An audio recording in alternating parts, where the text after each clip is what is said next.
Let's talk about performance and the feeling of having to be something, to be worthy.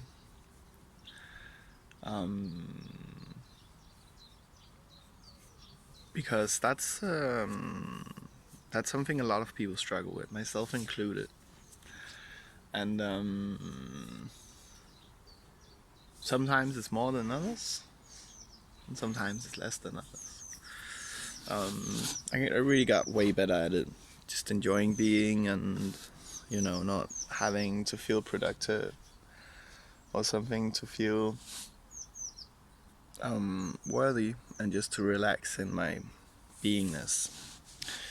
Where does that come from? Like, where does it come from that there's this urgency to always be on the move and do something and be productive and move on to the next task, and it keeps going till you crash, and then you rest and you repeat the cycle, or you get burnout or something like that.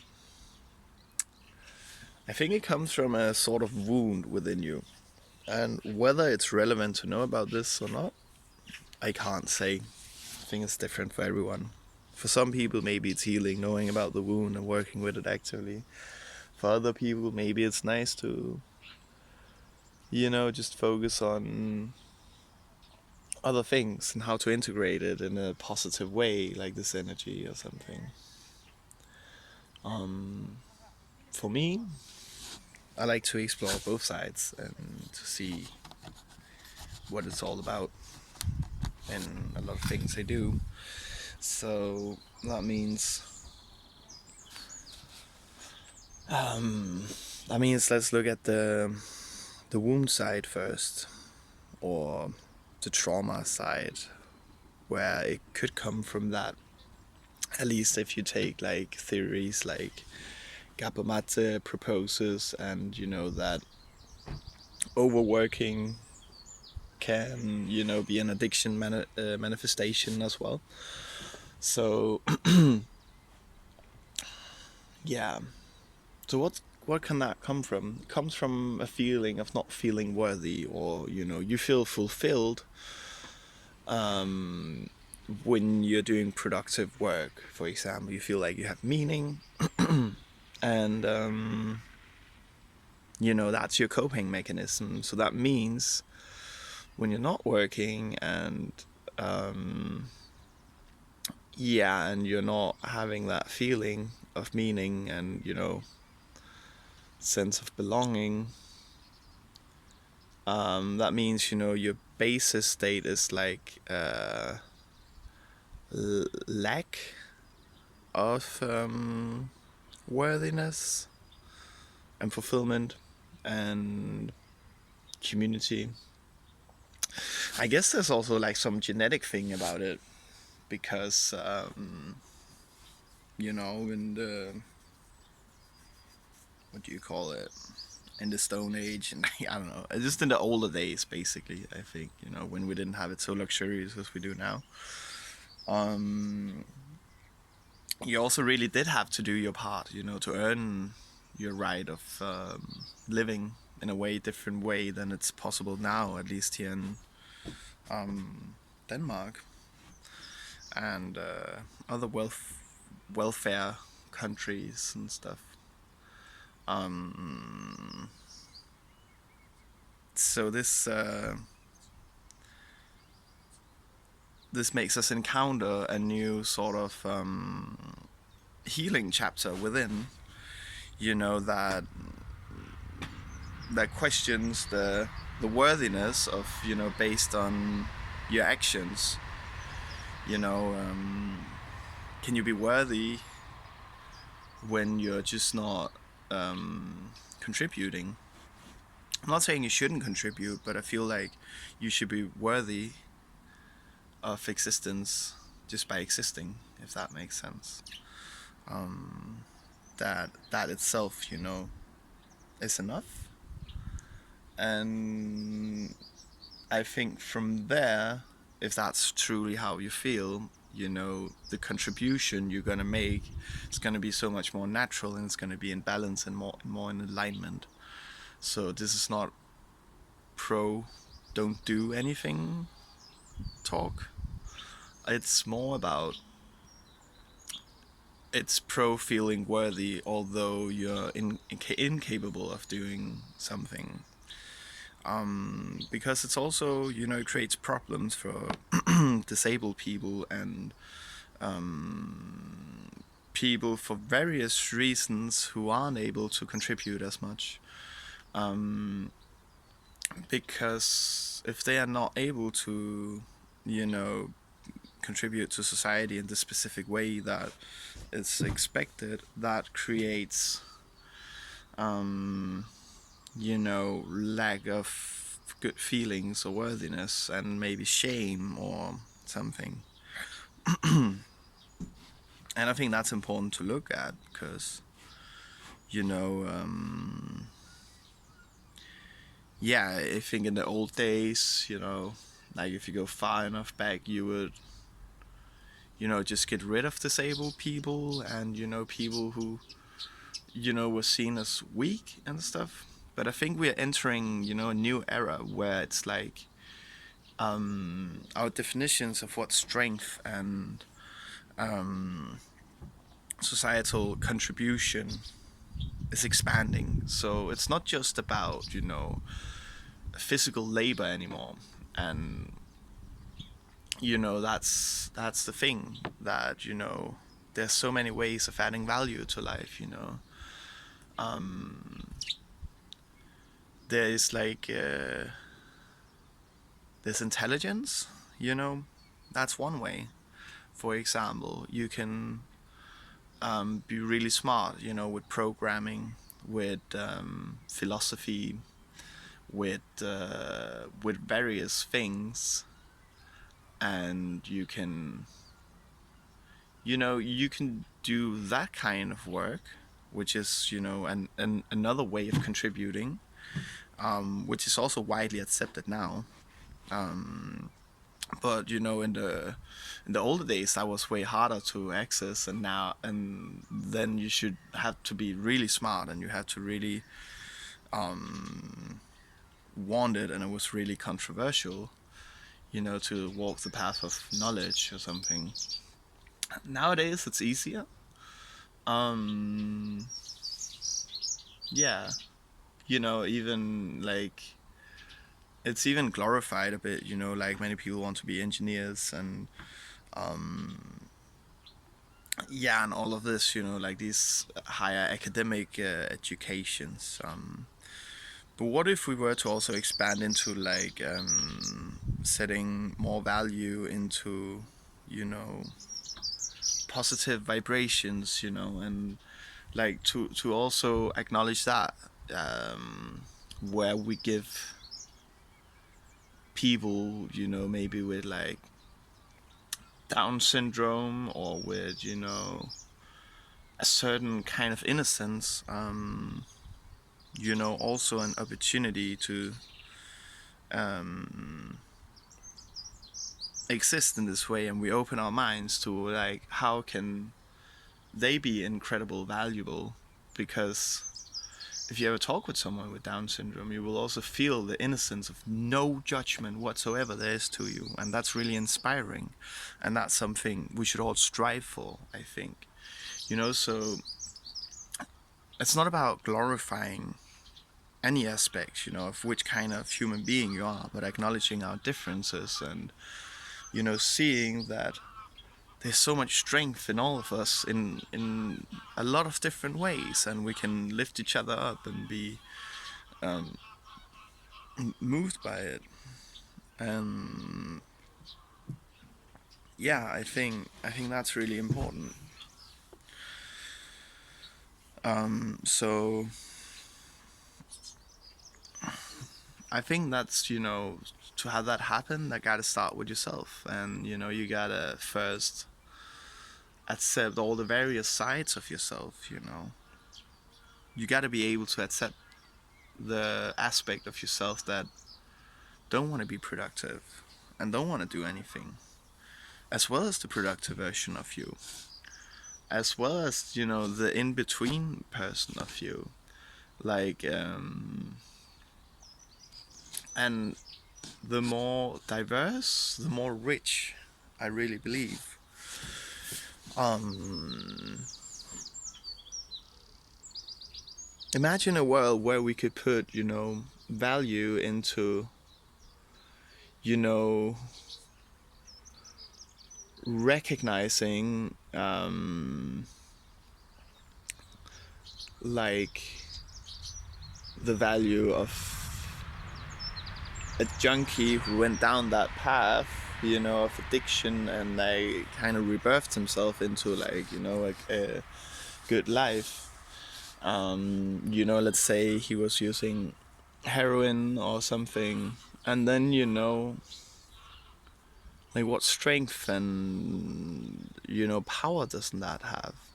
Like, that's incredible, and it's motivational, and, maybe that can create a ripple inside your life, that he went through like this darkness and went through this transformation. And I think, everyone goes through darkness. Some people go through, darker darkness, if you could say it like that. And yeah, like, I just wish we could, at least ease up some of our judgment towards that. And allow people their individual journeys, and let them walk their path, And again, like, that gotta start from within, so you gotta allow yourself your own journey, and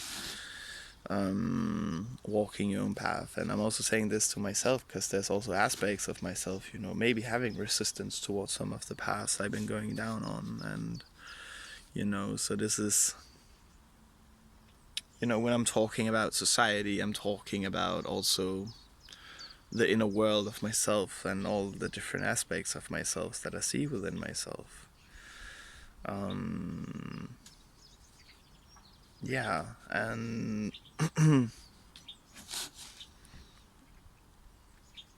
it's incredible, like,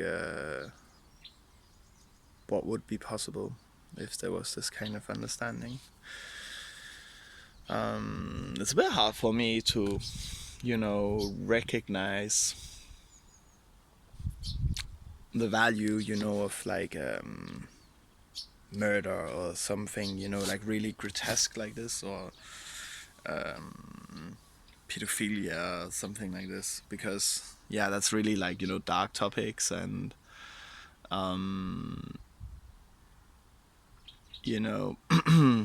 but I guess, like, from my perspective, which might be totally wrong, and, I'm not claiming anything.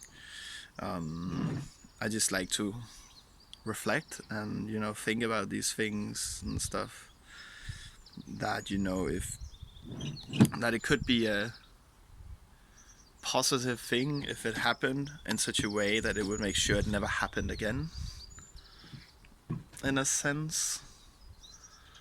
But that would, yeah, like, I mean, that's so difficult, and I feel like it's a very sensitive topic. I'm not gonna tread too much on. Yeah, I don't think I'm ready for that. Yeah, and that's alright, like, understanding yourself, and, how far and willing to go with these kind of things. Yeah, but I guess there's also, like, it's symptoms of suppression and, victimhood if people act out in these ways where, like, they are forcing violence upon others. It must be because there's a great suffering within that they're projecting out into the world, and that doesn't excuse their behavior, but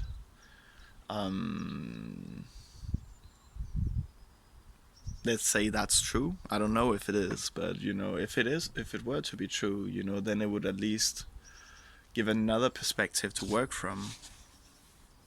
in a sense, I guess. And then you could maybe restructure jails in a different way of treating people.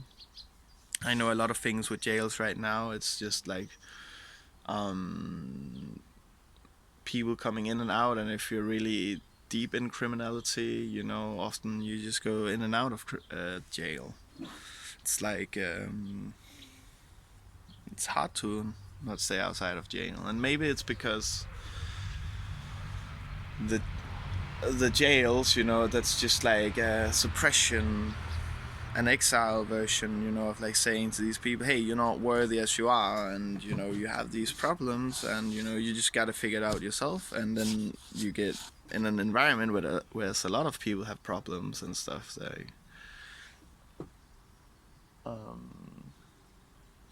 yeah, so maybe that would be good to restructure yourself, and maybe that could be seen, as like, if I were to reflect it on my inner world, like what is my inner jail? Where do I send some aspects of myself? And that could be, like the party self or something, and maybe that exile shouldn't be an exile, like it shouldn't be a separation from society, but it should be more like a,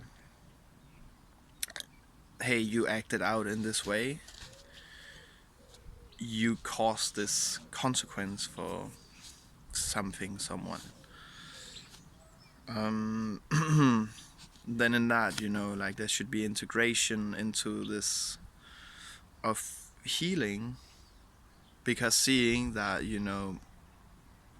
if that aspect or that person were well, maybe it, wouldn't have manifested itself in that way. So if we make that person well, or that aspect well, not just by exiling and saying, hey, figure things yourself out and stuff, yeah, then maybe it would be different. Maybe it's already like this in jail and people are just not willing to receive help, but yeah, it's interesting for me to reflect upon.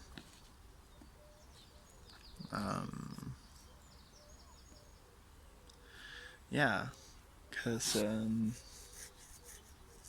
I don't know, in a sense, you could say my winter self, which is kind of like, my healthy and structured and sober, clear self, have jailed my summer self, which is like this really outgoing and partying, also using substances, and and of course it's like a bunch of aspects of myself combined into one. But in a sense, suppressing or jailing that aspect of myself, and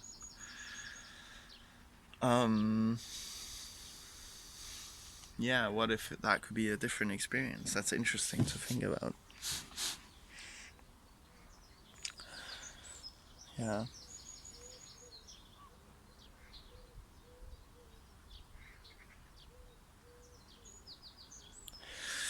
Because it's not that the jail is bad, but maybe the jail could be improved and it could be different. Yeah.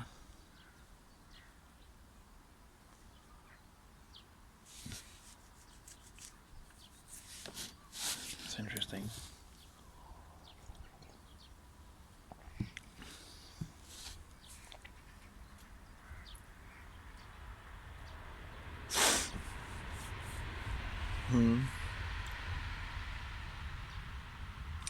So what can I learn by this in a pragmatic way from all the rambling?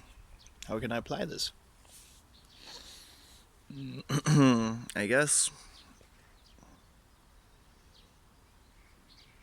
in suppressing sides of myself, that I gotta be more gentle, or, understand that if something happens that causes me to suppress myself, like get a deeper understanding of that. And I think that can happen through maybe mapping out like my inner jail or something, and see it a bit more in another way. Maybe there will come some insights towards that.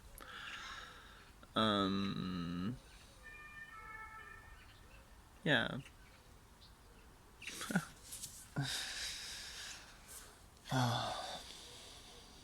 Life is great. The birds are singing, the sun is shining, the sky is blue. Wind are carrying the prayers from the prayer flags, and birds receive my offering. The sprouts are seeding. My coffee tastes great. A lot of good reflections and thoughts, and just vibing, just chilling. It's good. It's good. Soon gonna go see my girlfriend. It's nice as well. It's nice. I'm gonna miss the garden. Getting more and more attached to it with the increasing of garden activities and becoming more intertwined with it. So yeah.